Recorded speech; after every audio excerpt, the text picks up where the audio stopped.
Hi everyone. நான் வந்து கேனிஜன். நான் மெடிக்கலோட இருந்து வரேன். நான் வந்து ஊவாவெல்ல யூனிவர்சிட்டியில் படித்து முடிச்சு கிராஜுவேட்டாக இருக்கிறேன். இது வந்து எனது முதலாவது எக்ஸ்போஷர் ட்ரிப். எங்கே போனோம்னு சொன்னால் பதில டிஸ்ட்ரிக்டில் வந்து பிட்டமாறுவன்னு சொல்லி ஒரு கிராமத்தில் போனோம்.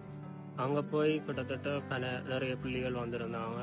அவங்க வந்து நாங்கள் வந்து எனக்கு வந்து தரம் கிரேட் 5 இருந்து கிரேட் 7 வரைக்கும் வந்து கொடுக்கப்பட்டிருந்தது. அதில் வந்து கிட்டத்தட்ட 21 பிள்ளைகள் வந்திருந்தாங்க. அதில் நாங்கள் என்ன கருத்து சொல்ல வந்தோம்னு சொன்னால், எந்த மாதிரி உணவு பகிரணும், அடுத்தது இல்லாதவங்களுக்கு கொடுக்கணும், மனசை விட்டு பேசணும் அல்லது கருத்து சொல்லணும், அந்த மாதிரி நிறைய விஷயங்களை நாங்கள் சொல்லிக் கொடுத்தோம். அதே போல் நிறைய பிள்ளைகளோட நாங்கள் நிறைய கதைச்சோம், ஆக்டிவிட்டிஸ் செய்தோம், கேம்ஸ் விளையாடணும், அப்படி வந்து சொல்லி நிறைய விஷயங்கள் செய்தோம். அதில் வந்து நிறைய பிள்ளைகள் வந்து அவங்களோட முகம் கொடுக்குற சவால்கள், பிரச்சனைகள் என்னென்று சொல்லி நிறைய கருத்து கணிப்பு எல்லாம் செய்து கொண்டோம். அதே போல் எங்களுடைய டீம் வந்து நிறைய சப்போர்ட் பண்ணி பெரிய பிள்ளைகளுக்கு வந்து அப்படி ஃபியூச்சர் என்ன மாதிரி சொல்லி நிறைய அட்வைஸ் பண்ணி கொடுத்தாங்க.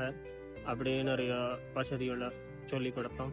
அதே போல் எங்களுக்கு வந்து உணவு வசதியாக இருக்கட்டும், தங்குமிட வசதியாக இருக்கட்டும், நிறைய விஷயங்களை எங்களுக்கு வந்து பாஸ்டர் பிரேம்குமார் அவர் வந்து நிறைய உதவிகளை செய்து அவர் வந்து எங்களுக்கு அவங்க எதிர்நோக்கிற பிரச்சனைகள் எல்லா கருத்து கணிப்பையும் சொல்லியிருக்கிறார். அதே போல என்னட்டு சொன்னா அவங்கள அந்த ஊர்ல வந்து நிறைய சவால்கள் என்னட்டு, அடுத்தது வைத்தியசாலை வசதி, அடுத்தது வந்து அவங்களோட ரோட் பாதை வசதி என்று சொல்லி நிறைய விஷயங்கள் அவங்களுக்கு இல்லை. சொல்ல போனா நாங்கெல்லாம் படுற கஷ்டம் எங்களோட ஊர்ல அப்படியான ஒரு கஷ்டத்தை நாங்க பார்த்ததே இல்லை. இது ஒரு வித்தியாசமா இருக்கு. அவங்க எவ்வளவு கஷ்டத்தை எல்லாம் தாண்டி வாழ்றாங்க, அதுவே பெரிய விஷயம். அது வந்து எப்படி அவங்க வாழ்றாங்கன்னு சொல்லி எனக்கு சொல்ல தெரியல. அவ்வளோ கஷ்டத்துல மத்தியில அவங்க வாழ்ந்து அப்படியே பரம்பரையா அவங்க போய் கொண்டிருக்காங்க. என்னட்டு சொன்னா ஒரு ஸ்கூலுக்கு போறோன்னு சொன்னாலும், ஒரு ஹாஸ்பிட்டல் போறதுனாலும் நடந்து போய் தான் போறாங்க. என்னட்டு சொன்னா பஸ் வசதின்னு சொன்னா காலையில ஒரு 6 மணி 7 மணி 8 மணி அந்த மாதிரி தான். அதுக்கப்புறம் பஸ் இல்லை.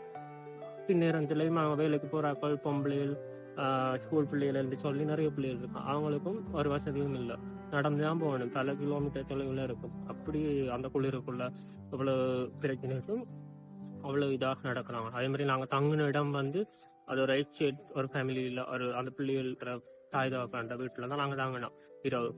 அதுலேயும் கூட எங்களுக்கு புதுவித ஒரு எக்ஸ்பீரியன்ஸாக இருந்துச்சு. எப்படி அவங்களோட வசதிகளை வச்சுக்கொண்டு நாங்கள் அப்படி இருக்கிறோம் என்று சொல்லி எங்களுக்கு அப்படி வித்தியாசம் இருந்தது தான் புதுசாக இருந்தது, புது எக்ஸ்பீரியன்ஸாக இருந்தது எங்களுக்கு. என்னை பொறுத்த வரைக்கும் அப்படி இருந்தும் எனக்கு புது அனுபவமாக இருக்கும். இந்த பிள்ளைகள் இன்னும் வளர்ந்து பெரிய ஒரு பிரிஜியா வரணும், தொழிலுக்கு போகணும் என்றதுதான் எனக்குரிய ஆசை. அதே போல அவங்க வந்து மேக்சிமம் ஓ லெவலில் வச்சு பாஸ் பண்ணி அடுத்தது ஏ லெவலுக்கு போய் அடுத்த யூனிவர்சிட்டி போறது மிக என்ன சொல்றது, ஆக குறைந்த அளவுல தான் இருக்கு வாய்ப்புகள். அவங்கள என்ன சொன்னா அவங்களோட பின்புல பேக்ரவுண்ட் வந்து அந்த அளவுக்கு ஊக்குவிக்கிறதுக்கு சொல்லி யாரும் இல்லை, சொல்றதுக்கு கூட அவங்களுக்கு அந்த அளவுக்கு அனுபவம் இல்லை. நாங்களா வந்து சொல்லித்தான் அவங்களுக்குரிய அனுபவங்கள் வந்து கிடைக்குது, சந்தர்ப்பம் கிடைக்குது. இப்படி ஒரு ஊக்குவிப்பு வருது என்று சொல்லி அப்படி நிறைய விஷயங்கள் அவங்களுக்கு போய் சேரணும் தான் எனக்கு விரும்புறேன், நானும் ஆசைப்படுறேன். அப்படி என்று சொல்லி நிறைய பிள்ளைகள் வந்து என்ன சொல்றேன் ஒன்றுமே தெரியாமலும் இருக்கிறாங்க. படிப்பு விஷயத்துலயாச்சும் வெளி உலகம் பற்றியோ ஒன்றுமே தெரியாம அந்த வட்டாரத்திலேயே வாழ்ந்து கொண்டிருக்கிற பிள்ளைகளா இருக்கும். இது போல எனக்கு வந்து இன்னும் ஒரு எக்ஸ்போஷர் ட்ரிப் எனக்கு கிடைக்கணும், அவங்கள பற்றி அறியணும் என்று சொல்லி எனக்கு சந்தர்ப்பம் வழங்கணும் என்று சொல்லி விரும்புகிறேன். நன்றி.